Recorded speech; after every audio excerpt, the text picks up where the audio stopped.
Azərbaycanda ipoteka kreditləri üzrə maksimal məbləğin artırılması bazardakı tendensiyalardan asılı olacaq. Bu barədə iqtisadi mövzularla yazan jurnalistlər üçün ipoteka və kredit zəmanət fondunun fəaliyyət istiqamətləri üzrə tətbiq olunan mexanizmlərə dair keçirilən təlimdə məlumat verilib. Bildirilib ki, ipoteka kreditləşməsinə süni intellektdən istifadə edilməsi planlaşdırılır.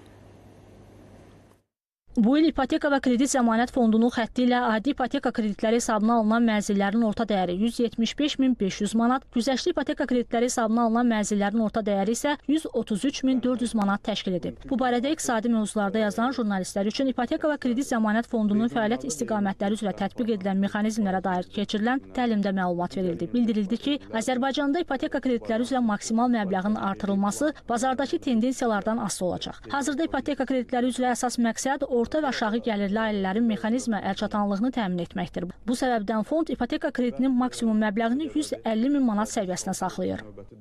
Bugün artıq 59 mindən çox vətəndaş fondun vəsaiti hesabına ipoteka kreditlərindən faydalanıb.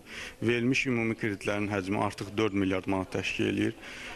Verilmiş kreditlərin 67%-ni gənclər və gənc ailələr təşkil edir. Regionların payına gəldikdə isə verilmiş kreditlərin 23%-i regionlarda rəsmiləşdirilib.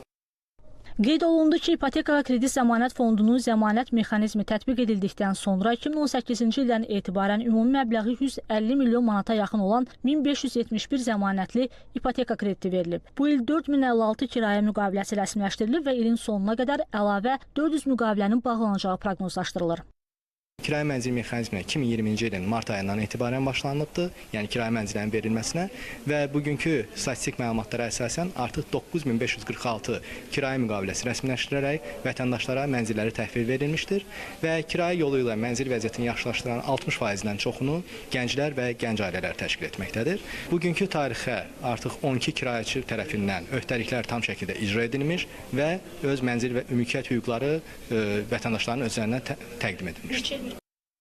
İpoteka və kredit zəmanət fondu son 20 ildə ümumilikdə 201 milyon manat mənfəət əldə edib. Bu ilin 1 iyul tarixinə qurumun aktivləri 4,2 milyard, məcmu kapitalı isə 1,4 milyard manat təşkil edib. Fondun dövriyyədə olan istiqrazlarının dəyəri 2,7 milyard manatdır. 2009-cu ildən indiyə qədər 1,2 milyard manatlıq istiqrazlar üzrə öhdəliklər yerinə getirilərək istiqraz sahiblərinə 389,4 milyon manat faiz ödənilib. Təlimdə o da vurğulandı ki, ipoteka kreditləşməsində süni intellektdən istifadə olunacaq. Məqsəd dövlətin strateji prioritetlərinə uyğun olaraq xidmətlərin rəqəmsallaşdırılmasını sürətləndirməkdir.